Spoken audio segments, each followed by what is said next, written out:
Bonsoir à tous. Je ne sais pas si tout le monde peut me voir, m'entendre. Ce soir, on a l'immense plaisir d'accueillir à nouveau Patrick Varretz. C'est aussi à l'occasion de la sortie aujourd'hui même, c'est pas une avant-première mais presque, Une petite vie qui vient de paraître aux éditions POL. C'est le 3e roman de Patrick Varretz. Une petite vie, c'est celle qui s'annonce pour Pascal, un jeune garçon dont Daniel, le salaud de père, et Violette, la folle de mère, ne se préoccupent pas outre mesure. Sauf quand il s'agit de donner des baffes ou de dévider sa haine de l'agent masculine. Pascal, vous l'aviez peut-être connu tout bébé dans Bas Monde, le 2e roman de Patrick. Il a grandi, pas assez à son goût, mais on se demande si sa vie pourra un jour devenir grande, elle aussi, avec une famille pareille. Je vous en dis pas plus, puisque ce soir, c'est Fabrice Tumerel qui va mener le bal. Bonsoir Fabrice. Pour ceux qui ne vous connaissent pas, je précise que vous êtes enseignant-chercheur au centre de recherche de l'Université d'Artois et que vous êtes également fondateur du site littéraire librecritique.com. Vous êtes surtout un fervent admirateur du travail de Patrick et on vous remercie d'avoir accepté d'animer la soirée avec Patrick. Je vous souhaite à tous une bonne soirée et je vous laisse en bonne compagnie. Merci. Bien, bonsoir à tous. Devant ce beau monde, on va parler de bas monde et de petite vie. Enfin, restez puisque c'est avec Patrick, donc, que j'ai d'ailleurs découvert tout bêtement comme simple lecteur, puisque bien que finalement étant quasiment né au même endroit quasiment et habitant pas loin l'un d'autre finalement, c'est par la poste que j'ai découvert Jusqu'au bonheur en 2010, POL m'envoyant Libre Critique quasiment tout, et je me suis mis à lire et puis j'ai fait le tri habituel. Et puis alors là, il était dans la pile, voilà, c'est du lourd, il faut lire ça avec méditation. Et puis voilà, c'était quand même 250 pages à peu près, Jusqu'au bonheur. Et puis je me suis laissé entraîner, jusqu'au bonheur dans ces pages denses. Alors Jusqu'au bonheur, rêvez pas trop quand même, hein, tout le monde le sait ici, c'était déjà ironique. Après on a continué avec Bas Monde et puis on arrive avec Petite vie. Bon déjà, et puis alors si vous prenez le livre, évidemment, pour ceux qui ne l'ont pas encore, mais vous prenez le livre par la peau des fesses, vous regardez un peu, ténèbres, agitation, désordre, bonheur quand même, pour terminer. Hein. Bon. Une petite fausse note là, ténèbres, agitation, désordre, bonheur. Bon. C'est évidemment, c'est peut-être le plus sombre des trois, non? Est-ce que c'est le plus sombre des trois? Je ne sais pas. Je trouve que le premier était assez éprouvant. Oui, le premier, oui. Le premier est assez éprouvant pour le lecteur. À la fin de Bas Monde, il y a une sorte de petit clignotement de lumière. Oui, quand même. Et j'ai le sentiment que là, il y a aussi une forme de clignotement. Il paraît peut-être plus sombre parce que si on s'arrête à Bas Monde et à Petite vie, dans Bas Monde, le bébé est une chose qu'on trimballe dans une boîte, pas vraiment un personnage, il n'y a pas d'interaction. Et là, dans Petite vie, donc le bébé a grandi, il a 10 ans, et c'est un personnage, et il y a une interaction, donc peut-être que on va dire, les événements rendent les choses, et le fait que ce soit un vrai personnage, ça rend les choses un peu plus rudes, je ne sais pas.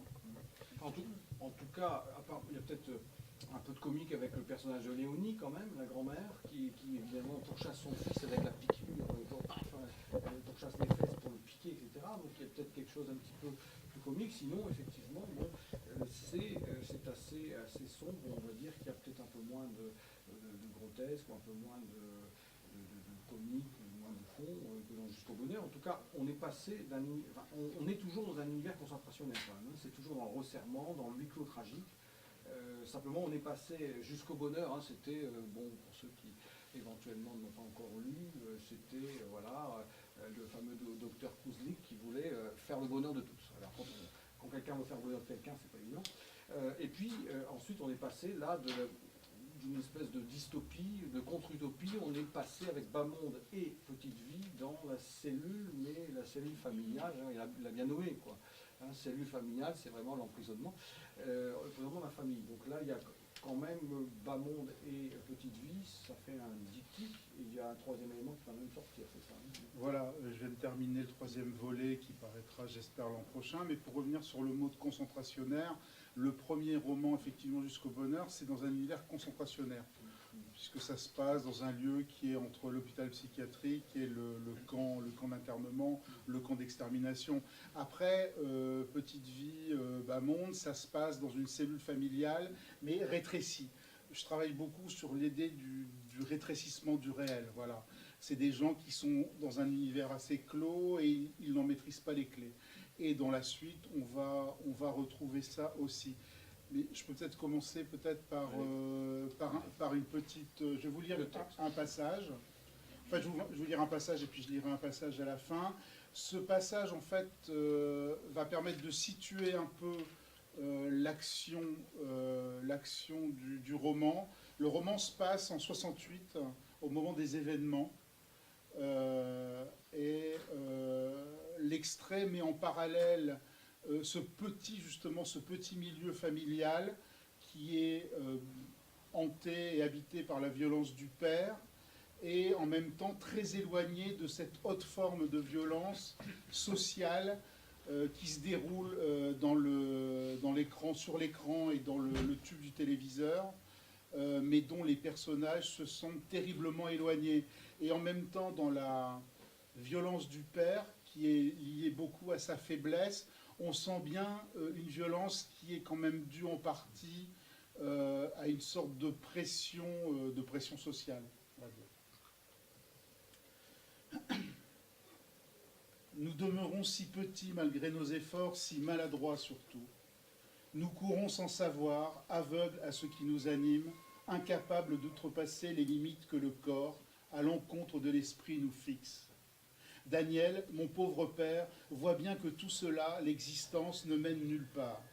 Son organisme, déficient pour d'obscures raisons, se laisse porter par la colère jusqu'à s'épuiser, au point qu'il lui faut sans relâche se laisser piquer pour recouvrer une volonté qui, il s'en rend compte, ne lui appartient plus en propre. Il n'apparaît plus sous l'effet de la cortisone, en mesure de décider seul, comme s'il lui fallait, en tension, arbitrer un combat intérieur de chaque instant entre les tenants extrémistes de la force et ceux plus nombreux du découragement. Comment supporter jusqu'à l'âge adulte ce poids mêlé de conscience et de vide que l'on vous jette par-dessus les épaules? Comment lutter pour s'en défaire ou, au contraire, de quelle façon sournoise s'en accommoder? Mon pauvre père voudrait hurler contre le mur et s'arracher de la gorge cette saloperie qui le démange autant qu'elle l'étouffe.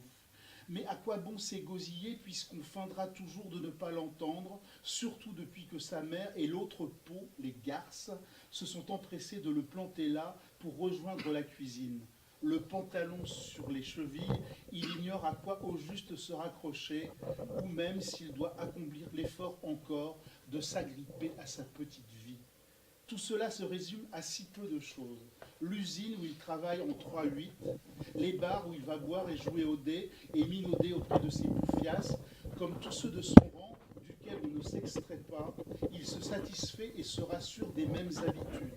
Ainsi, ma mère et lui, avec d'autres, des parents ou des proches qui leur ressemblent, se mobilisent pour d'interminables repas à l'occasion des baptêmes et des communions, des enterrements, des mariages. L'abondance de nourriture et d'alcool aidant, on se force encore à rire et à danser, et toujours l'on s'engueule, au prétexte d'un mot ou d'un geste déplacé, et parfois l'on se bat. En souvenir, on emporte le menu à son nom, quelquefois un cornet ou une aumônière de dragée. C'est bien peu en vérité comparé aux vexations qu'il faut subir, à la fatigue que l'on en retire, aux coups qu'il faut recevoir et, le cas échéant, tenter de rendre. Daniel, mon pauvre salaud de père, ne rentre plus chez lui que pour se jeter dans son fauteuil et y attendre qu'on lui allume sa télévision. Le monde, dans son bocal, lui apparaît toujours si vaste et si lointain, si incompréhensible, si verbeux, si complexe dans le spectacle ressassé de sa violence, qu'il se découvre finalement heureux d'y occuper aussi peu de place. L'image devant lui a beau demeurer grise, elle n'en possède pas moins un éclat suffisant pour l'hypnotiser. Maintenant que ma mère l'a abandonné, il n'a plus d'autre réflexe que de relever son pantalon et s'abattre dans son fauteuil. Et c'est moi, son fils, qu'il se refuse obstinément à considérer et à voir, qui court allumer son poste de télévision pour le distraire de son mal. Son regard qui me traverse s'abîme sans délai dans les visages qui hurlent devant lui. Daniel, mon pauvre père, pas plus que moi ne comprenons quelque chose au spectacle dont en haut lieu on nous institue les témoins. On traîne à terre, devant nous, des gens désarmés, on les roue de coups malgré qu'ils se replient sur eux-mêmes, jusqu'à faire le gros dos en gage de soumission. Ces hommes et ces femmes, venus en nombre réclamer ce qu'on leur refuse, ne nous ressemblent pas. Il y a quelque chose dans leurs gestes, dans leur façon nonchalante de se vêtir, dans leur coiffure qui déconcerte et qui étonne. On les croirait appartenir à quelques pays sud-américains, secoués depuis toujours par les révolutions. Mon père, pas plus que moi, n'attachant sur l'instant d'importance aux commentaires qui, évasifs et sarcastiques dès qu'il s'agit de témoigner des revendications des insurgés, se perd à comptabiliser les forces en présence, puis à rendre compte heure par heure de leur position. Et vidés de tout sentiment, nous regardons glisser ces gros plans où, d'un individu à l'autre, la caméra s'attache à démontrer surtout la ferveur grandissante du mécontentement. Ce qui s'agite ainsi, sous nos yeux, nous détourne de nos vies, de leur bouleversement secret. Campé près de mon père, à le toucher, je guette le signe qui m'enjoindra de lui quérir un verre d'eau ou une bière ou un yaourt. Absorbé par les manifestations d'une colère autrement démesurée, je le sens prêt pour un temps à renoncer à ses enfantillages au point de me pardonner. Sous nos yeux, les rues d'une capitale inconnue se remplissent d'une foule indisciplinée. Des escadrons entiers de policiers, des taches noires, font bloc derrière un double écran de fumée et de boucliers.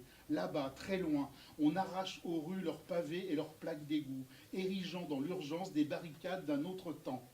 On retourne des voitures avant de les brûler. On se poursuit de part et d'autre armés de matraques et de pierres, chaque ligne arrière balançant en jugé ses bouteilles enflammées ou ses grenades lacrymogènes.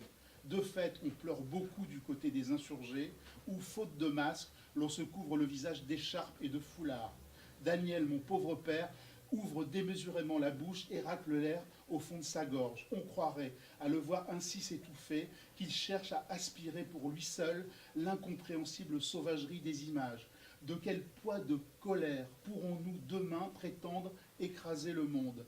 Et que valent nos pitoyables efforts pour exister si, dans l'instant, on les compare à l'engagement brutal qui réunit à l'écran étudiants et policiers?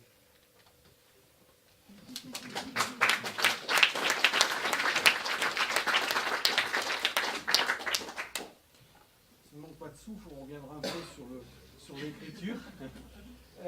En tout cas, ce qui est emblématique, c'est justement ce rapport entre violence sociale et violence familiale, parce que de toute façon, il y a la tragédie dehors, les événements, et il y a la tragédie intérieure. Et cette tragédie intérieure est liée aussi à la reproduction sociale, puisque finalement, on voit bien que la relation père-fils, elle remonte aussi à la relation au premier trio. Il y a que des trios d'ailleurs dans Petite Vie, hein, mais les trios, c'est assez tragique. Oui, je ne sais pas, sans doute.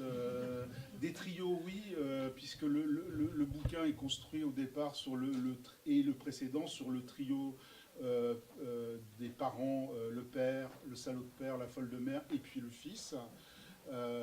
Voilà. Mais en fait, il y a plusieurs variations sur les deux du trio, puisque le père, avec sa mère, à laquelle il est complètement inféodé, et avec un personnage qui s'appelle le docteur Caudron, forme un autre trio un peu particulier. Caudron, ce personnage de docteur, il y a aussi un docteur dans Jusqu'au bonheur, c'est une sorte de démiurge. C'est lui, en gros, qui tire un peu les ficelles.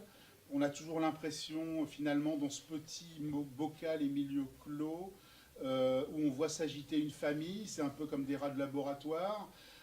On a décidé, juste après-guerre, on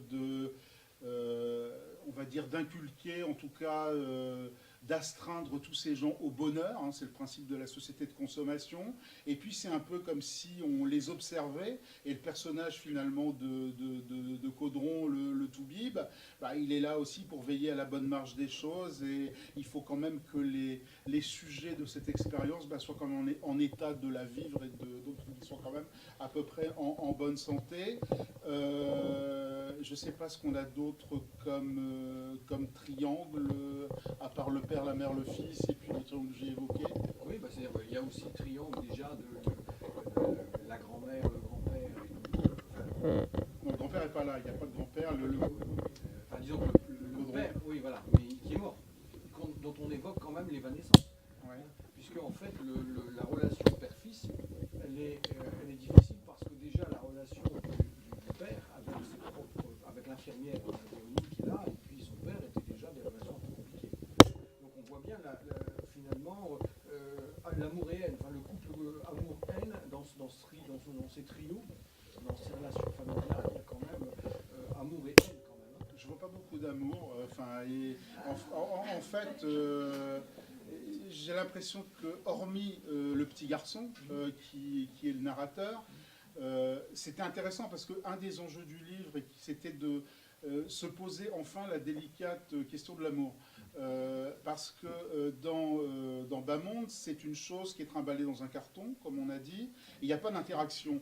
Et donc, voilà. Alors que là, maintenant, il a 10 ans, et puis, ben, comme tous les petits garçons, quel que soit le comportement de son père, ben, il ne peut s'empêcher de l'aimer. Voilà. Oui, je le dis ça, parce qu'il y a quelque chose en lui, son double, l'amour. Voilà, donc il y a cette notion, mais c'est le seul, à mon avis, qui est porteur d'amour, parce que en ce qui concerne les parents, l'amour se réduit à quelque chose, en tout cas, d'assez violent, à des accouplements qui sont aussi assez rudes. Hein. La scène inaugurale du bouquin, c'est effectivement le petit garçon qui est dans son lit, et qui entend ses parents, j'ose pas dire en train de faire l'amour, parce qu'on ne peut pas vraiment appeler ça comme ça, mais qui les entend. Et je voulais démarrer là-dessus, parce que c'était une sorte de vertige métaphysique, pour pas dire ontologique. C'est un souvenir très aigu que j'imagine que tout le monde doit avoir à peu près le même. On est enfant, et puis à un moment, on prend conscience de l'infinité de l'univers, on prend conscience de sa propre finitude. Donc je suis parti de ça, et j'ai croisé avec aussi une autre scène où le petit gamin entend à travers la cloison les bruits des parents. Alors puisque tu parles d'amour, il faut savoir qu'en faisant l'amour, le père dit à la mère, je crois qu'il lui dit ta gueule ou des choses comme ça. Donc c'est à peu près le genre de mots d'amour dont ils sont capables. Voilà. Donc j'ai pas l'impression qu'il y ait... Il y a toujours de la violence avec Eros, bien sûr. Hein. Ouais. Mais en même temps, lui, il forme la forme d'attendrissement, l'enfant, puisque il dit c'est ma pauvre folle de mère ou mon pauvre salaud de père. Il y a toujours le côté commisération. Voilà. Alors j'irai pas jusqu'à l'attendrissement, mais effectivement, ça traduit bien. Ça traduit bien l'amour. Puisqu'il y a un leitmotiv, il y a deux leitmotifs dans le bouquin qu'il y avait déjà dans le précédent, c'est que le petit garçon qui est la voix du livre se croit toujours tenu de rappeler, alors qu'on le sait, quand il parle de son père, Daniel, s'il dit Daniel, il faut qu'il précise derrière mon salaud de père, Violette, ma folle de mère, et des fois effectivement il y a mon pauvre salaud de père, parce que là on a une petite notion d'amour justement, et où il y a une sorte peut-être de compassion ou quelque chose, voilà. La compassion étant une forme d'amour. Mais cela dit, il y a le problème de l'identité qui se pose, parce que l'aliénation est présente jusqu'au bonheur, évidemment Bas Monde et Petite Vie. C'est-à-dire comment être soi, et l'aliénation, c'est le fait de dépendre. C'est-à-dire que déjà le père du père dépendait évidemment de sa femme, donc la fameuse Léonie, qui gérait tout de main de maîtresse. Et Caudron gère tout, donc qui est qui dans l'histoire, avec le jeu des voies narratives, on y reviendra juste après peut-être, mais en fait on a des personnages en perte d'identité, hein, comme on dit en perte de vitesse, et le problème de l'aliénation est quand même central. Dans l'univers concentrationnaire jusqu'au bonheur, c'est clair, même ici quand même, hein, le père, il ne sait pas qui il est, et le fils du coup pareil, ce sont des gens perdus, perdition. Disons qu'il y a une sorte de détermination sociale très très forte qui fait qu'on n'est pas maître de son destin. L'idée, c'est qu'en tout cas dans ce milieu-là, à cette époque-là, je ne pense pas que ça ait beaucoup changé, on n'est pas maître de son destin, on est un peu des marionnettes, on est les jouets de plus puissants que nous. Et au niveau du microcosme et de la famille, c'est pareil, puisque en gros, le personnage du père n'est pas maître de sa vie et de son destin. C'est la mère qui a fait bâtir la maison dans laquelle il vit, et c'est le docteur Caudron qui lui a trouvé un boulot.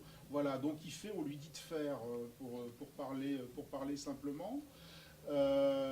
Et le petit garçon, alors le petit garçon, d'une certaine façon, dans le premier, dans Bas-Monde, il est dans une boîte, on trimballe, et là, c'est un peu comme s'il n'existait pas vraiment.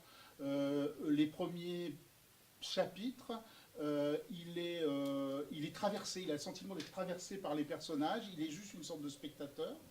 Et puis après, quand il agit, il a beau s'agiter dans tous les sens, effectivement, c'est un peu comme s'il n'existait pas. Ça doit être un sentiment qu'on a tous vécu étant enfant, quoi. Effectivement, on s'agite.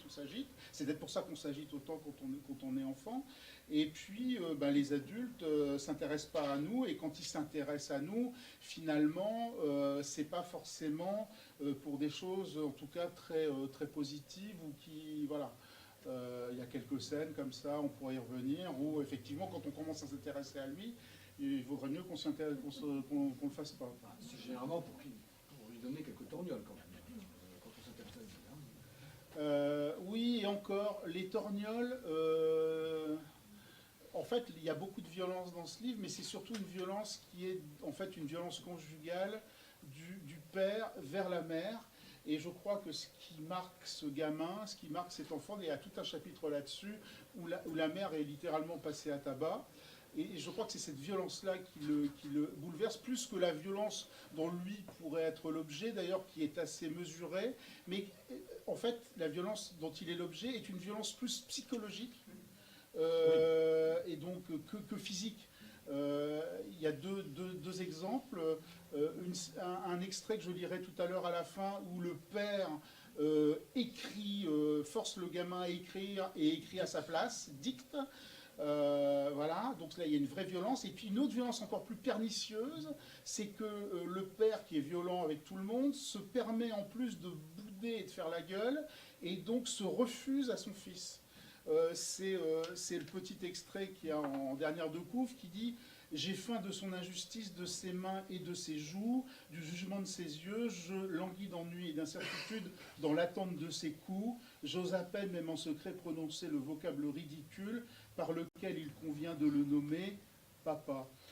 Et en fait, le père, à un moment, refuse les baisers de son fils, et ça c'est terrible pour lui. C'est terrible parce que justement, il est amoureux de son père. Amoureux, non, c'est un lapsus, c'est ça qu'il appelle le psychiatre dans la salle. Mais il est amoureux de sa mère parce qu'il prend son bain avec sa mère. Hein. Donc, Violette, la mère s'appelle Violette, il faut voir que dans Violette, ça commence, la première syllabe, ça commence mal, et que dans cette petite vie, on a à 2 ou 3 reprises en leitmotiv le souvenir justement du viol qu'elle a subi. Voilà, donc Violette parce que viol. En fait, c'est pas vraiment le petit garçon qui est amoureux de sa mère.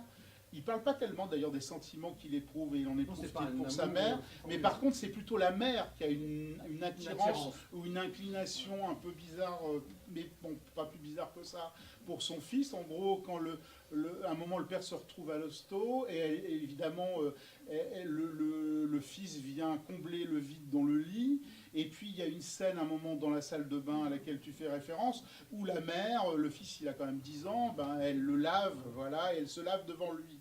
Donc c'est voilà, une scène d'intimité, voilà, c'est pas très érotique, mais en même temps on sent quand même voilà, l'inquiétude, puisqu'il a quand même le nez à peu près au niveau d'une buisson maternelle, voilà, tout à fait. Donc forcément une inquiétude peut naître. Voilà, oui, il y a une inquiétude, voilà. Et d'ailleurs quand le roman se termine par bonheur, c'est un souvenir d'enfance où il y a effectivement un peu d'éros quand même. Alors voilà, ça c'est en fait tout le bouquin, ça je dis ça c'est pour essayer de vous convaincre d'acheter le livre. tout le Dans le livre, panneau. tout le livre est traversé. Il y a beaucoup de sexualité en fait dans ce livre. Ah oui, c'est vendeur. C'est vendeur. Voilà, ça commence par cette scène justement où le petit C'est garçon encore du sang, hein. entend ses parents, on va dire, faire l'amour. Et puis la scène finale que j'avais dès le début. Et en fait, j'ai écrit le bouquin en partie pour écrire cette scène. C'est une scène en fait qui parle de la découverte du sexe chez les enfants ou chez les préadolescents. Voilà, je trouvais ça très intéressant, ce côté très empirique, très expérimental. Alors je ne sais pas si vous l'avez vu comme ça, et à la fois sauvage. Il y a un côté, voilà, et c'est pas du tout. Et je pensais à ça parce qu'on nous a rabattu les oreilles il y a quelques mois avec cette idée de genre, comme quoi les petits garçons étaient naturellement attirés par les petites filles et les petites filles par les petits garçons. Or, quand on découvre le sexe, quand on est enfant, c'est tellement empirique qu'en fait, on s'en fout, c'est ce qui nous tombe sous la main en général, garçon ou fille, indifféremment, voilà. Il y a les deux d'ailleurs. Là, il y a les deux, et donc je voulais parler de ça, je voulais raconter un peu cette quête néanmoins un peu inquiète, cette découverte de la sexualité. C'est là qu'on retrouve Samuel Caudron d'ailleurs. Et alors Samuel Caudron, c'est bizarre parce qu'on l'avait connu, Samuel Caudron, c'est le double du narrateur dans Jusqu'au bonheur. Et là on le retrouve gamin en train de compter fleurette et en train de batifoler. Tu as construit ça comment? Parce que c'est pas le même Samuel Caudron ou là il est différent quand même. Hein, non mais ça c'est de ma part, c'est un peu une intention maligne. Pervers. Non, pervers peut-être pas. Je vais glisser un Samuel Caudron. Comme ça, on pourra penser qu'il y a un lien entre tous les bouquins, etc. Voilà, c'est un peu volontaire. Il a fait son Zola. Voilà, c'est un peu volontaire, en sachant que le premier bouquin n'a rien à voir avec les autres, mais d'une certaine façon, il les contient un peu en germe. On va dire que c'est ça. Et il contient peut-être même en germe les prochains que je suis en train d'imaginer. Voilà. Sur un autre Caudron est une vraie création quand même, hein, le personnage de Caudron. Lequel? Enfin, le Caudron médecin. Ah, le Caudron médecin. Après Samuel Caudron, dont il doit y avoir des souvenirs derrière, ok. Bon. Mais le médecin, oui. Oui, il existait, mais il n'avait pas du tout cette position-là et ce rôle-là, il n'existait pas en tant que personnage comme ça. Ouais. Voilà. Alors quant à la violence du père, alors là on est en 68, on a tous ici, ne serait-ce qu'à travers des archives télévisuelles, on se rappelle tous de Pompidou, bon évidemment traité à la cortisone, etc. Mais là apparemment le livre nous incite à une explication, c'est-à-dire la violence du père est liée aux piqûres de cortisone, à un excès de soins à cortisone quand même. Hein. C'était un phénomène d'époque aussi. Oui, alors ça peut faire référence, pour ceux qui connaissent, en fait c'est un souvenir d'enfance que j'ai. Il y a un film qui doit dater de 63 ou 65, c'est quelle année? Il me semble que c'est 65. Ouais. C'est un film de Nicolas Ray qui s'appelle en anglais Bigger Than Life, et en français ça doit être Derrière le miroir, et qui est un film assez didactique avec James Mason, d'ailleurs produit par James Mason, sur les méfaits de la cortisone. À l'époque, on ne savait pas très bien prescrire et doser la cortisone, et la cortisone à forte dose rend hyper violent, voire psychotique. Et le personnage de James Mason, qui est un type qui est prof, qui a un deuxième boulot, et qui est un personnage normal, avec la cortisone devient hyper violent et commence à maltraiter sa femme et son fils. Et donc j'avais une dizaine d'années et c'est passé au dossier de l'écran et j'ai vu ce film. Et je me suis dit, merde, c'est ce que je suis en train de vivre. Et je me suis vraiment identifié à ça, parce qu'effectivement, mon père, à l'époque, prenait de la cortisone. Je pense qu'elle était mal... Et donc, il était déjà d'un naturel, on va dire, violent. Et là, il est devenu vraiment hyper violent, et avec un côté un peu, effectivement, irrationnel. Voilà. Donc, j'avais envie aussi de travailler sur cette idée de cortisone. C'était d'autant plus intéressant dans la dramaturgie du livre qu'elle est inoculée par la mère, puisque la mère est infirmière, et qu'elle est prescrite par le docteur Caudron. Voilà. Voilà, donc il y a une partie autobiographique, voilà, c'est le péché est avoué, voilà. Oui, enfin, il y a une partie autobiographique. Je travaille, Fantasmé, plus ou moins. je travaille à partir d'un matériau qui est autobiographique, non pas parce que je le juge plus intéressant, mais parce que c'est le seul dont je dispose. Mais en même temps, c'est vraiment en fait un travail de romancier, c'est-à-dire que là-dedans, tout est reconstruit et en grande partie inventé. Si on part des fois d'anecdotes réelles, elles sont déformées et les personnages on va dire, sont grossis. En gros, j'imagine, et quand j'imagine, j'essaie d'imaginer le pire. En gros, c'est bien pire que la réalité. Voilà, il y a le côté catharsis, hein, le côté, voilà. Mais l'idée, c'est pas spécialement de raconter mon existence, c'est plutôt à travers ces événements-là d'essayer de montrer justement d'un côté social et politique tout ce rapport au bonheur, voilà, obligé, et comment des gens qui sont pas appareillés pour vont un peu merder. Et puis c'est surtout à travers ces livres-là, les deux et le suivant, c'est comment le verbe va émerger d'un chaos originel. Voilà. On est dans un chaos originel avec beaucoup de violence. Et en gros, ça, c'est l'histoire de ma vie, par contre, mais à un autre niveau qui n'est pas un niveau anecdotique. C'est comment, venant d'un milieu modeste, où c'est pas gagné, comment finalement on peut s'en sortir par le verbe et en acquérant le langage, d'autant que là, pour le coup, je me suis vraiment construit contre la figure du père, d'autant que la figure du père est dénuée de langage. Voilà. Donc, et il frappe. Ben voilà. La meilleure réponse à la violence, quelle qu'elle soit, et où que ce soit, et je pense qu'aujourd'hui, c'est bon de le rappeler parce qu'on est dans des périodes un peu troublées, la seule réponse à la violence, c'est le langage, quoi, c'est le verbe. Donc la discussion. Le mot d'autofiction ne convient pas, c'est ça?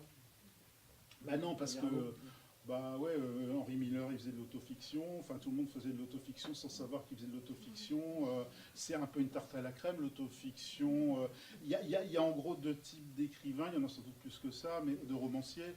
Il y a ceux qui travaillent généralement à partir d'une matière qu'ils connaissent, plus ou moins autobiographique, et qui vont déformer. Et puis après, il y a ceux qui sont capables, que j'envie beaucoup d'ailleurs, qui sont capables de travailler de manière avec la pure imagination, qui vont inventer des histoires. Moi, à l'évidence, je n'appartiens pas trop à cette veine-là parce que je n'en sens pas capable, quoi. Et puis, c'est aussi que l'enjeu, c'est de travailler sur l'intime. Je travaille vraiment sur ce qu'il y a de plus intime, parce que je pense que c'est en travaillant l'intime qu'on peut toucher l'intimité des gens. Et moi, mon but, quand j'écris un bouquin, c'est de toucher les gens dans ce qu'ils ont de plus intime. Voilà, de leur donner des émotions, de remuer des choses en eux, pas de les malmener, hein, même si des fois c'est un peu violent, mais l'idée c'est pas de les malmener, mais c'est bien, voilà. Et à la différence on va dire, d'une littérature qui n'en est pas peut-être, mais des choses qui sont plus de consommation, où là, on va simplement, on va rentrer sans difficulté dans un texte, on va en sortir, on y prendra peut-être du plaisir, mais au final, on va peut-être pas être touché sur des choses très personnelles et très intimes. De toute façon, dans la conception assez étendue de l'autofiction, on y met tout le monde. Hein. C'est-à-dire que dans une des dernières synthèses qui est parue, on a mis Annie Ernaux dedans, ce qui l'a évidemment rendue furieuse. Annie Ernaux, les affections, elle paraissait d'écrire contre. Bon, voilà, donc c'est vrai que c'est une catégorie un peu fourre-tout. Et ce qui est intéressant, c'est que on n'est pas dans le narratif avec Patrick Varé, enfin tout le monde ici le connaît. On n'est pas dans le narratif, il ne se contente pas d'écrire des événements, et puis voilà, de se faire un petit peu de dresser un procès verbal sur le vécu. Il y a quand même une bonne part réservée à la fantasmatique et un travail du noyau, justement. Donc ça, c'est quelque chose de fondamental. Alors, puisque tu as parlé du rapport du père et du fils, du rapport à l'écriture, alors ça, c'est très intéressant, avant que tu dises peut-être ce passage-là. Bon, à un moment donné, dans le texte, c'est voilà, le fils, donc, écrit sous la dictée du père, il y a un devoir à faire. Bon.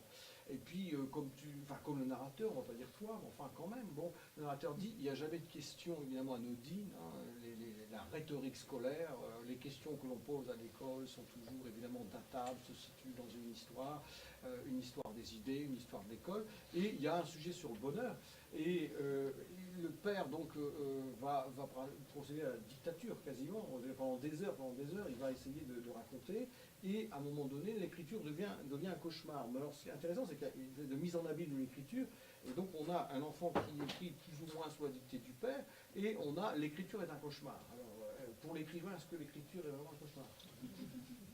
Non, pas du tout.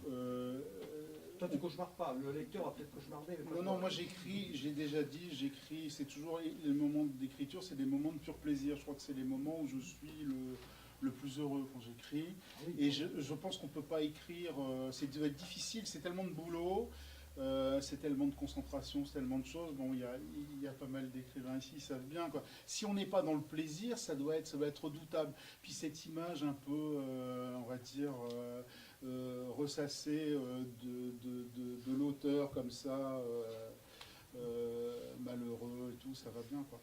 Non, moi je suis vraiment dans le plaisir des mots, et c'est justement quand on est dans le plaisir des mots qu'on peut prendre de la distance avec ce qu'on raconte. Et moi j'écris des choses assez effroyables des fois, mais je suis toujours très guiré quand je le fais, parce que je me fous de ce que je raconte, je suis dans le plaisir de construire, de travailler les mots. Voilà. Oui, en fait, il y a que toi qui vas jusqu'au bonheur, en fait. Peut-être.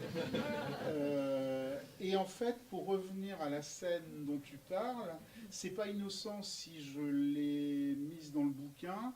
Ça part effectivement d'un souvenir d'enfance et un souvenir qui est resté très très aigu. Et je me suis dit de manière un peu maligne que ça pourrait faire office pour qu'il lirait dans un livre, dans un roman, se dire tiens, c'est peut-être là qu'est née la vocation. C'est peut-être là qu'est née la vocation de l'écrivain. Le fils qui écrit sous la dictée du père, alors que c'est lui qui est censé faire le devoir. Et en fait, finalement, ça c'est la revanche du petit garçon qui un jour se dit, un jour moi je vais écrire et c'est moi qui vais écrire. C'est moi qui vais maîtriser le langage. Voilà. Donc c'est sans doute, enfin je l'ai écrit pour ça en fait. Ah oui. Voilà. Il y a un passage qui pourrait peut-être rendre compte de l'écriture même, puisque je laisserai chaque lecteur découvrir. Bon, on va voir un deuxième exemple de la prose rythmée de Patrick. Voilà, c'est toujours dans ce passage-là, puisqu'on est à la page 80, les mots, à force d'être répétés, acquièrent des sonorités fantasques, pour ne rien dire d'une opacité inquiétante qui achève de les désunir. C'est un peu l'impression que j'ai à la lecture du livre, c'est-à-dire qu'il y a beaucoup de... alors on parlait aujourd'hui de dispositifs ou d'agencement répétitif. Bon, il y a un agencement répétitif quand même dans le texte. On a des... ne serait-ce que le narrateur, puisque l'identité du narrateur, c'est un enfant qui grandit quand même au fil des pages, je veux dire. Et on voit bien, c'est pas la voix de Patrick, là, parce qu'on a quand même une tournure qui n'existe plus depuis le 19e siècle, et ça, Patrick, il le sait, c'est le malgré que. Hein, le malgré que revient tout le temps. Voilà, donc le tic du narrateur, c'est malgré que, et on a cette voix-là, donc cet agencement répétitif là crée, je vois, à force d'être répété, acquiert des sonorités fantasques. Je pense que tu as quelque chose à voir avec le fantasmagorique plutôt que le fantastique, toi, depuis ton premier livre, et je pense que voilà, ces répétitions, ces obsessions, ça nous entraîne aussi, nous, dans un vertige fantasmagorique, et puis après nos propres fantasmes, notre boîte à fantasmes aussi, mais aussi.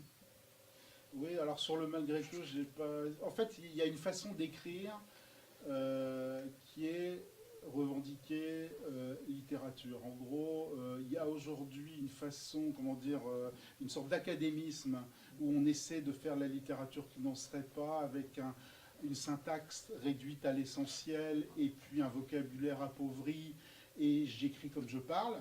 Voilà, moi ça m'énerve un petit peu et j'ai pas très envie de faire ça.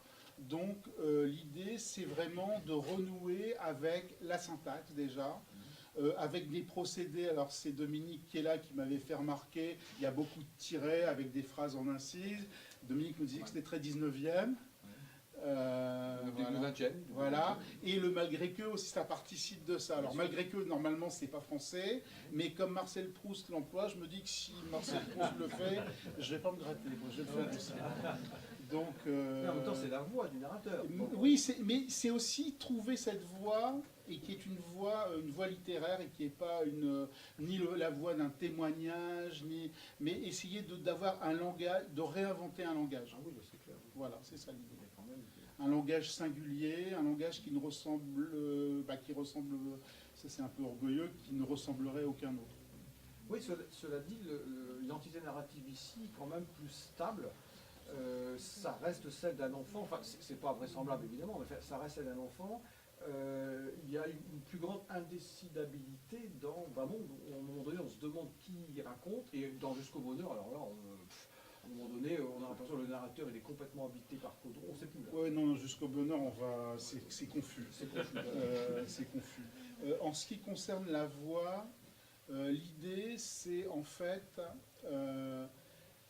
c'est comme si l'adulte qui est devenu soit le petit garçon, soit le bébé, vient revisiter son passé. Donc, et la meilleure image que j'ai pour ça, c'est si vous avez vu un film qui s'appelle Being John Malkovich, dans la peau de John Malkovich, où John Malkovich arrive à rentrer dans sa tête. Et on a un point de vue assez bizarre, parce que comme il est déjà dans le futur, il a déjà forcément une vision sur son existence avec une perspective. Mais en même temps, quand il est dans sa tête, il est enfermé dans une boîte, et finalement, il y a un côté très rétréci du réel. C'est exactement ce point de vue-là que j'essaie d'adopter, c'est que la voix, elle est dans la tête du petit garçon, et elle est donc dans un monde rétréci, dont il ne maîtrise pas tout, et pourtant il a déjà cette vision sur le long terme de ce que va être son existence, et donc de ce qu'on appelait tout à l'heure une sorte de détermination, de surdétermination sociale. Voilà, on peut dire ça sur la voix, et c'est donc la voix qui revient sur les lieux du crime, et qui revient sur les lieux, et qui impose le verbe. Ça veut dire, je t'ai niqué en gros, père, tu vois, c'est ça que ça veut dire. Je m'excuse. Coupé. On se lit ce passage ? On va lire le passage. Donc évidemment, le père qui est, assez peu, il n'est pas doté vraiment de langage, là il va essayer de s'y mettre, et bon, c'est pas... Qu'est-ce que tu attends ? Écris. Car il lui faut à présent le souffle court, me dicter chaque phrase du devoir à rendre dès le lendemain, à l'occasion de la visite de l'inspecteur des écoles. Daniel, mon père, outre qu'il me soupçonne de ne pas mesurer l'enjeu qui se dessine, n'accorde aucun crédit à mon imagination. Qu'est-ce que le bonheur ? On nous a enjoint, a priori sans malice, de raconter un souvenir ou d'inventer une courte histoire afin de répondre à cette angoissante question. Et le voilà qui annonce, à la file, des phrases dont la bonté du contenu lui apparaît d'emblée bouleversante, usant et abusant de termes, de tournures, dont à l'habitude il s'abstient. Il rôde autour de ma chaise, puisant dans les souvenirs de ses premières lectures pour alimenter un conte à dormir debout. Je trouve personnellement ridicule et déplacé cette histoire de petit garçon et de princesse. Il se reprend sans cesse, m'obligeant à biffer un mot, voire une proposition entière. Il se penche au-dessus de moi, trop conscient de ma propension à accumuler les fautes et à aligner les pattes de mouche. Applique-toi. Bien qu'il s'agisse à ce stade d'un brouillon, il m'arrache régulièrement la feuille de dessous le coude pour la froisser en boule et la jeter sur le carrelage. Vas-y, recommence. Il m'a installé dans la cuisine en bout de table, bien déterminé dans sa lubie, à différer du temps qu'il faudra l'heure du repas. Vers minuit, Daniel, mon père, me dicte encore ce que je dois écrire. Il répète jusqu'à 10 fois la même phrase, puis se fige, la bouche grande ouverte, dans l'attente d'un souffle inspirateur. On nous a demandé une douzaine de lignes, mais je me dois, quant à moi, pour surpasser mes camarades, de remplir une page entière. La question du bonheur, à ce point crucial, ne saurait s'expédier en un seul paragraphe. À plusieurs reprises, le mot « carrosse » avec son double R me pose problème. Et de mon propre chef, j'entreprends de déchirer ma copie avant que mon mentor ne s'en empare avec rage. Je renifle, ma vue se brouille. Violette, ma mère, se garde bien en l'espèce d'intervenir. Finalement, quelle histoire autrement originale aurais-je bien pu de moi-même raconter ? Quelle expérience du bonheur suis-je censé à ce point posséder qu'il me serait loisible de la partager ? Je n'aurais sans doute rien dévoilé ici des jeux qui nous occupent, mes camarades et moi, quand nous grimpons jusqu'au cerisier, impatients de nous dérober à la vue des adultes.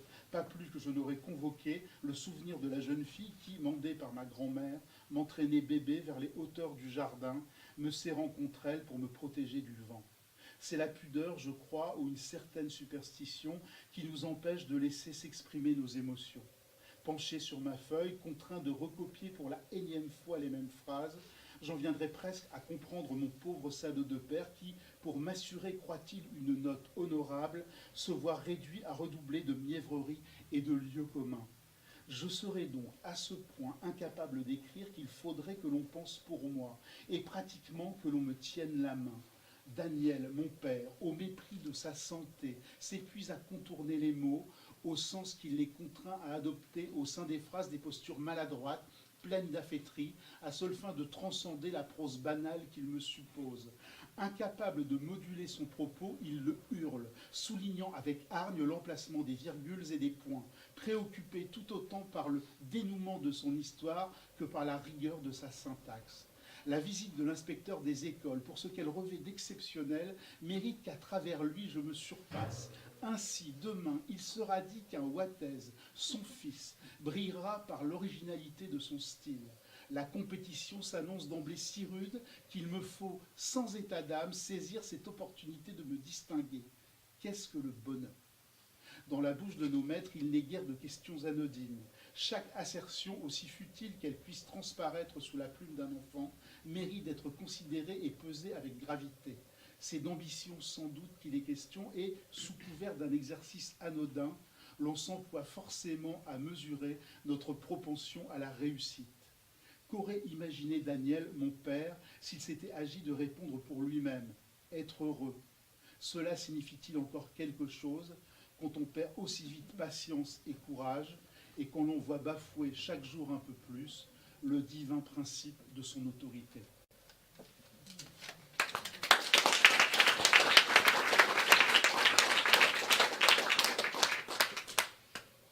Voilà ce qui s'appelle régler ses comptes avec la rhétorique scolaire. Et peut-être aussi avec ce dont on parlait tout à l'heure, c'est-à-dire il y a un certain nombre de livres, pas petites lignes, mais petits livres peut-être, qui ressemblent parfois à des mauvaises rédactions. Il y en a plein, sur les États, hélas. Mais ce n'est pas de ça dont on parle. Juste pour faire écho au bonheur, une citation de Bamonde quand même, puisque là il est bien question de bonheur. Qu'est-ce que le bonheur à l'action ? Citation de Bamonde, voilà, chacun relève ses passages, mais qui fait écho. Alors pour ceux qui l'ont lu, c'est page 165 de Bamonde. Le bonheur, tel qu'annoncé chaque matin par la voix des ondes, s'apparente à une dangereuse lubie, puisqu'il nous faut, premier tiré, pour y prétendre, dissimuler au fond de nous, deuxième tiré, de chacun d'entre nous, de chaque personnalité qui nous constitue, un irréductible passif de culpabilité et de peur. Bonheur, peur, ça rime, et culpabilité entre deux, c'est bourré de culpabilité pour tous les romans. Ouais, On va mettre le divan. C'est l'heure où on non, on va pas mettre le divan. Le divan est plus nécessaire. J'ai fait quelques années de psychanalyse qui m'ont permis de résoudre mon problème de culpabilité. Ah, bah oui. Voilà, donc je peux en parler sereinement. L'exergue Leslie Kaplan, le psychanalyste. Oui, voilà. Oui, alors sur la culpabilité, en fait, l'histoire est simple. Le petit garçon naît donc dans Bamonde, et en fait sa mère, une semaine, quelques jours après sa naissance, fait en fait une hémorragie et manque de mourir. En plus, si ses parents qui se déchirent, qui se battent sans arrêt, qui s'engueulent sans arrêt, et qui sont malheureux, sont ensemble, c'est sans doute à cause de lui, puisque la mère était enceinte du gamin au moment du mariage. Donc voilà. Donc la culpabilité du bébé, elle vient de là en fait. Il porte le malheur de ses parents. C'est lui le responsable. Donc voilà. Donc c'est ça la culpabilité. Et il va essayer effectivement, et il va réussir à s'en départir. Voilà. Cela dit, la culpabilité a une dimension plus métaphysique, puisque jusqu'au bonheur, jusqu'à petite vie, il y a quand même ce côté, qu'est-ce que je fous dans l'existence, quoi, c'est une faute de vivre, c'est très beckettien, ça, pour le coup. Alors on avait un côté aussi de rapport à la loi, au père, etc. Peut-être aux autorités, il y avait un côté Kafka dans Jusqu'au bonheur. Bon, là, on est quand même, voilà, on a tous des échos de Beckett, c'est-à-dire c'est vraiment, c'est une faute, c'est un péché d'exister. Il y a cette impression-là quand même. Oui, ben c'est ça, c'est pour les raisons que j'évoquais. De toute façon, d'emblée, oui, c'est ça, c'est une faute, c'est un péché d'être là. C'est le début du premier bouquin, et d'ailleurs c'est le début du deuxième. L'incipit est quasi. C'est le début, il ne sait pas ce qu'il fout là. Le premier commence, j'ai fait exprès d'ailleurs, évidemment. Le premier commence en disant. Non, ça c'est la même chose. Je ne sais pas qui m'a jeté là. Je sais plus. Enfin, ça commence comme ça. Là, c'est je ne sais pas qui m'a jeté là dans ce lit, réduit à d'aussi piètres proportions, environné d'une immensité qui me prolonge jusqu'au vertige. Voilà.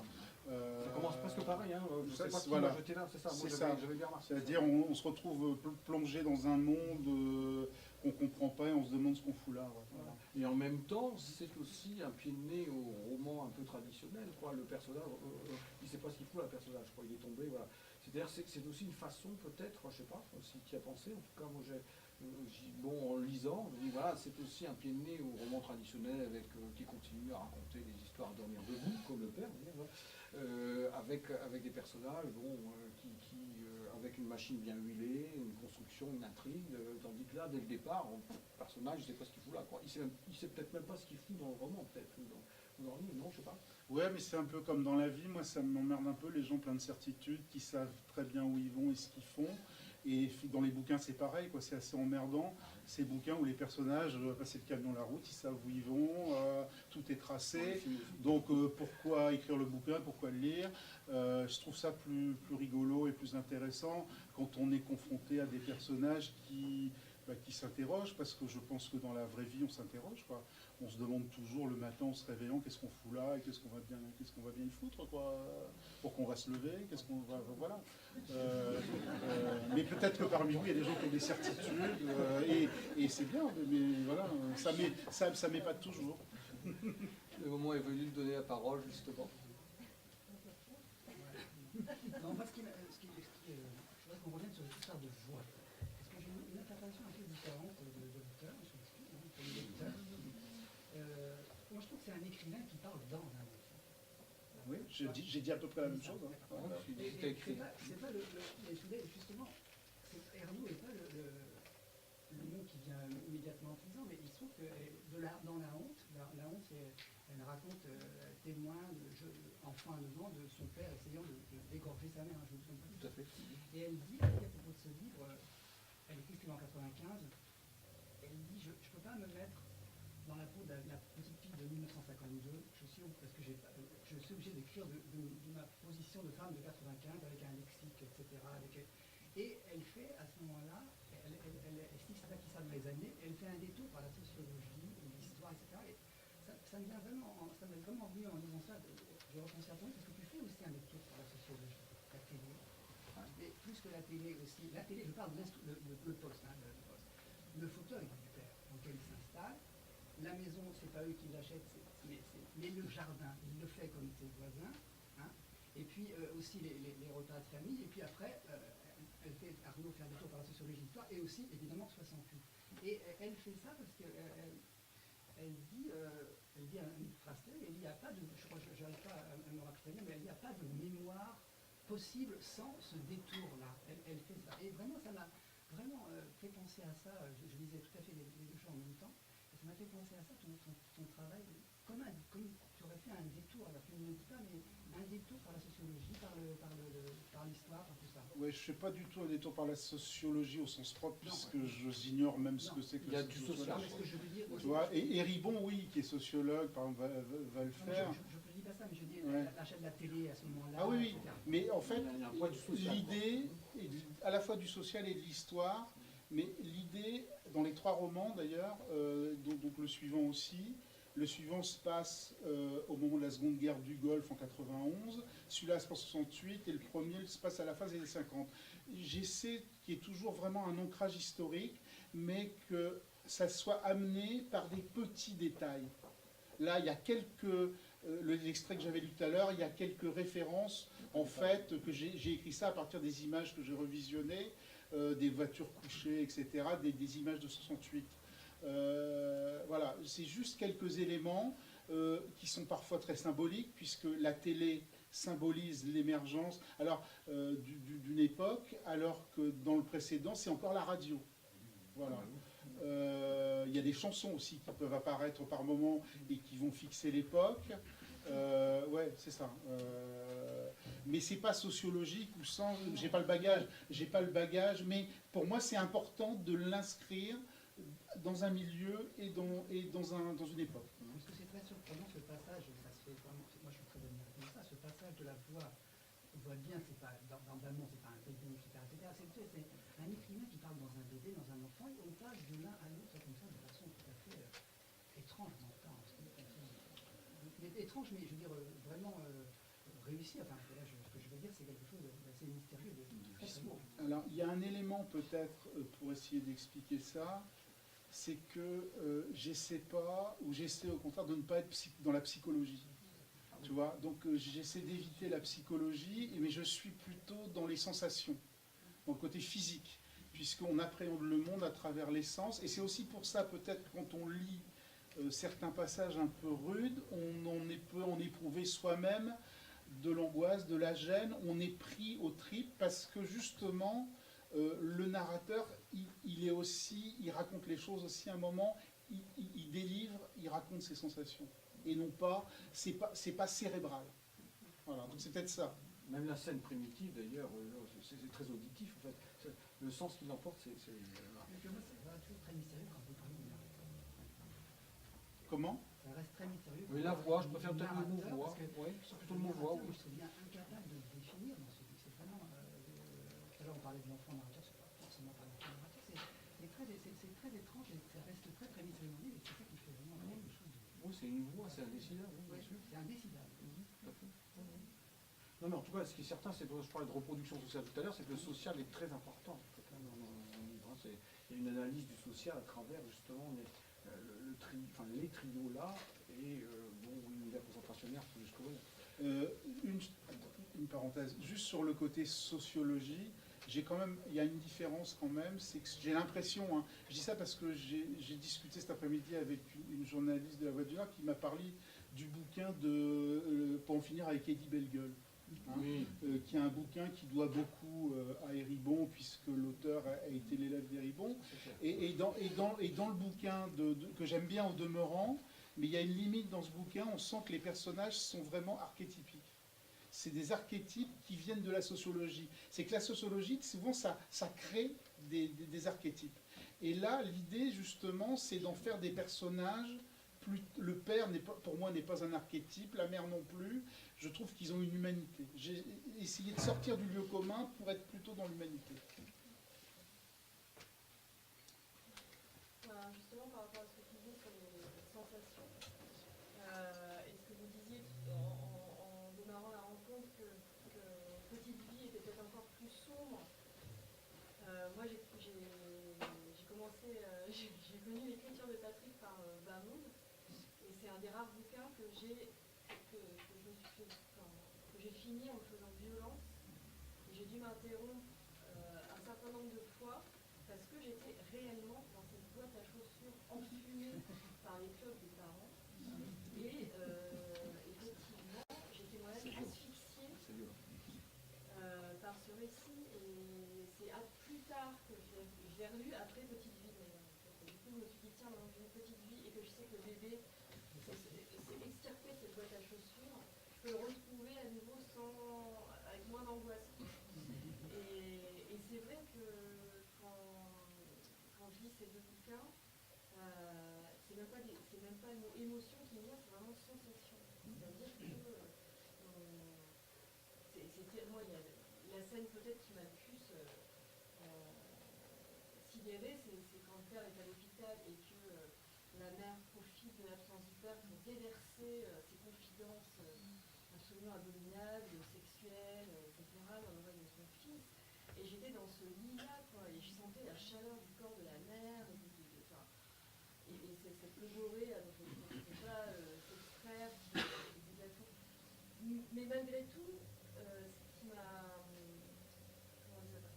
qui me donnait un peu d'oxygène dans le récit, c'est que tu sens que le gamin, il y a un après qui dessine. Il y a quelque chose, il y a des espaces de respiration que je n'avais pas trouvé dans un livre. D'accord. Deux choses là-dessus. Je trouve pas qu'il y ait énormément de latitude, de respiration pour le gamin. J'ai le sentiment dans celui-là, et même dans le suivant, où on retrouve le personnage où il a 33 ans, il se conduit toujours un peu comme un personnage dans une boîte qu'on déplace et qui est en fait, comment dire, soumis à la volonté d'autres personnes. Dans ce bouquin, le petit garçon, il n'a pas de volonté propre. C'est un petit garçon. À cette époque-là, les petits garçons, enfin les enfants, on leur déniait quand même à peu près, tu vois, une existence en tout cas propre. Il y a quelques moments quand même où il arrive C'est à animal en s'extraire. fait. C'est animal. Il a une existence qui fait un petit peu animal. Ouais. Il sort d'une boîte pour finalement se mettre à se débattre de manière complètement erratique, sans Oui, c'est ça. savoir même ce qu'il veut faire. C'est ça, voilà. Il est essaie possédé. de se faire remarquer, mais il ne sait pas comment en fait. Comme il n'a pas l'accès à la parole encore, il se débat. Puis tu retrouves le côté animal à la fin dans toute l'expérimentation sexuelle où c'est assez sauvage et assez animal. Il disait qu'il y avait des clignotements, excuse-moi, mais... C'est assez normal, tout ça. Les enfants s'intéressent. C'est ce qu'on disait dans l'ancienne éducation. Oui, ça se dressait. Ah, pour nous, c'était normal, bien sûr. Maintenant, je suis pas sûr. Mais le monde a changé, quand même. Je pense que la position, aussi dans le lit de ma mère. le rôle des enfants est différent. Ça faisait partie de l'éducation de l'époque. Est-ce que c'est un fait générationnel? C'est pas sûr. Mais Pierre, t'as fait pipi dessus quand t'étais enfant, quand t'apprends la sexualité? Bah, bien sûr. C'est pour ça qu'on est amis avec Pierre. C'est le petit club des gens qui se sont fait faire pipi dessus. Mais ça existe encore. J'espère. Tous les enfants ne sont pas couchés. L'ondinisme n'a pas dit son dernier mot. Je voulais dire une chose par rapport... Vas-y. J'interviens juste comme ça, parce que c'est peut-être une différence de perception, mais moi j'ai aussi ri dans ce roman. Quoi. Je trouve qu'il y a, on peut dire, ah c'est terrible, c'est sombre, c'est truc, c'est aussi drôle, parce que c'est hallucinant des situations dans lesquelles cet enfant se trouve, et ce n'est pas que, ce n'est pas non plus que terrible, parce que je ne sais pas comment il faut le dire, peut-être vous dites, on voit qu'il est sorti de la boîte, mais les enfants, ça a une force vitale absolument incroyable. Quoi. Ça a un génie de résister à la violence d'une façon hallucinante et de trouver toujours une façon de s'agiter qui a l'air, pour se faire remarquer, on va prendre une torgnole, vaut mieux ça que rien d'ailleurs, des fois, c'est ce qu'ils réclament. Parce qu'on existe, voilà, on existe, c'est ça. Évidemment, ça nous protège de la mer, mais peut-être qu'encore pire. Donc, mais je veux dire, c'est ça, et cette espèce de vitalité que je crois des certains moments d'humour, moi je trouve, dans le livre, c'est assez important, et c'est tout un peu dramatique. Oui, enfin moi j'ai essayé d'y mettre de l'humour. Enfin c'est un humour un peu grotesque, et l'humour est essentiellement amené par le personnage de Caudron, en fait. Et puis on voit bien que le père, par moment, il est quand même... il est porté un peu en ridicule. D'ailleurs, le fils ne supporte pas quand la mère pique son fils, donc elle lui baisse le pantalon, elle le pique et puis elle s'en va et elle le laisse appuyer contre le mur avec le calbut baissé et les fesses à l'air. Voilà, c'est quand même des scènes un peu grotesques. Sur ce que tu disais sur le côté... les enfants, effectivement, ont une faculté comme ça. Et je crois que ces bouquins, c'est ça. C'est aussi une démonstration qu'il y a une sorte d'instinct de survie et qu'on peut survivre à beaucoup de choses et qu'on peut, voilà, on peut sortir de tout. Et je voulais dire un truc par rapport à ce que tu disais, Olivia. Tu m'as fait prendre conscience d'une chose que je n'avais pas du tout objectivée sur le verbe. Parce que quand je parle du rapport au verbe, je parle toujours du père. C'est-à-dire, je parle toujours de cette construction contre le mutisme du père. Mais en fait, je me rends compte qu'il y a aussi tout un travail par rapport à la logorée de la mère, à cette folie du verbe, et que tout ce travail, c'est aussi une façon de domestiquer cette folie et de ramener le verbe aussi vers quelque chose de, voilà, de plus rationnel et de construit et d'organisé. Ouais.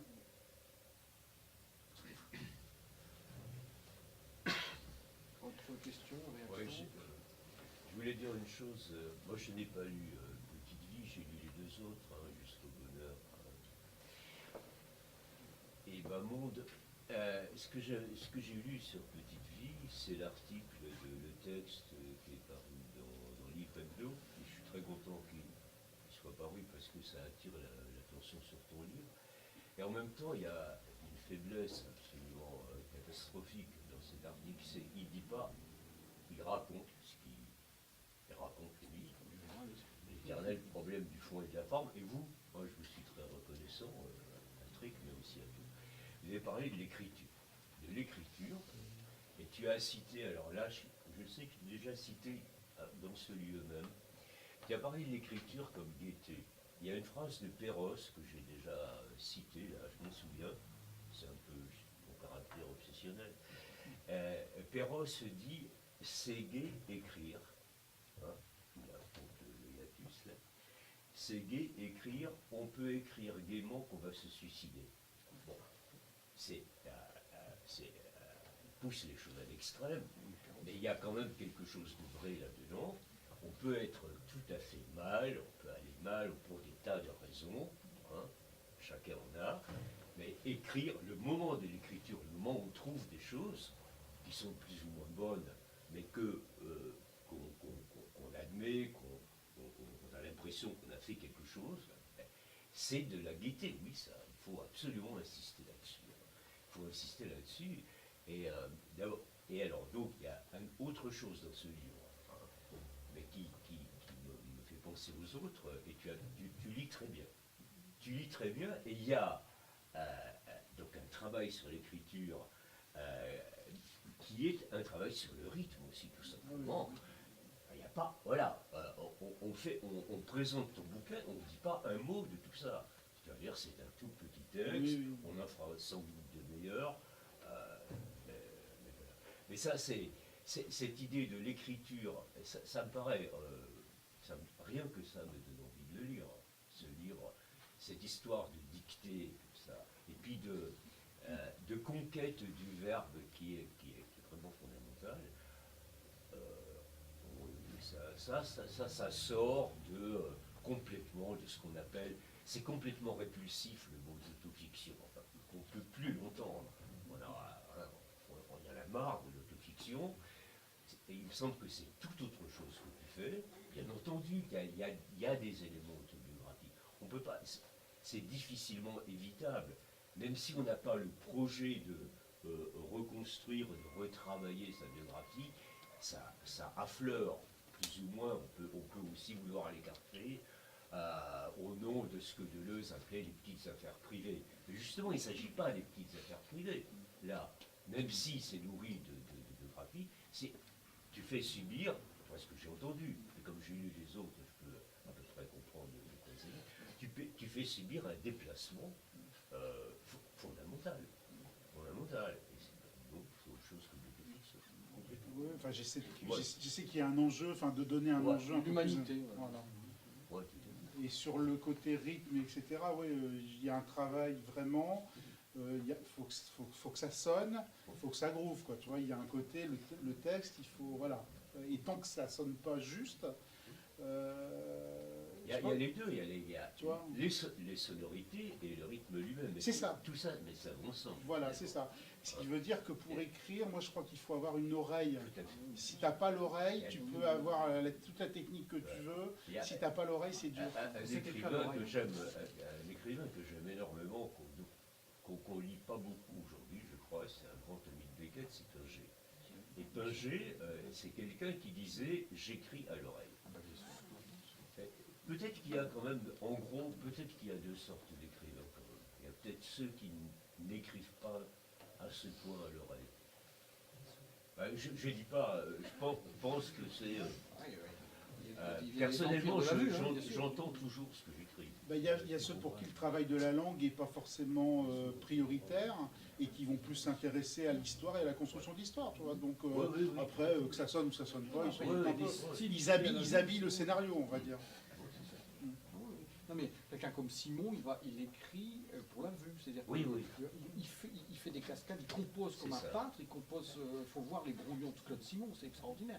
Donc là, il écrit pour la vue, tandis que là, effectivement, Pinger, Patrick, ils écrivent à l'oreille ou pour l'oreille, bien sûr. Hein. Un lien juste entre vous deux, donc Jacques-Henri Michaud, pour ceux qui ne l'ont pas reconnu de loin, dont il faut absolument lire un ABC de la barbarie. Et comme un fracas. Et comme un fracas, bien sûr. Moi, j'allais citer un ABC de la barbarie. Comme un fracas, bien entendu. Il y a une citation de Victor Hugo sur Les Misérables qui parle le jeu de mots de l'époque, les ABC. Alors, chez Patrick, on est chez les ABC. Alors, ABC, ABC, et puis les ABC sociaux, quoi. Voilà. On est chez les ABC. Là. Ah oui, clairement. D'autres réactions avant qu'on ne conclue? Questions, réactions? Alors, il y a ceux qui ont déjà eu apparemment ce soir, il y a ceux qui vont découvrir puisque c'est le premier jour, voilà, ça vient de sortir en librairie.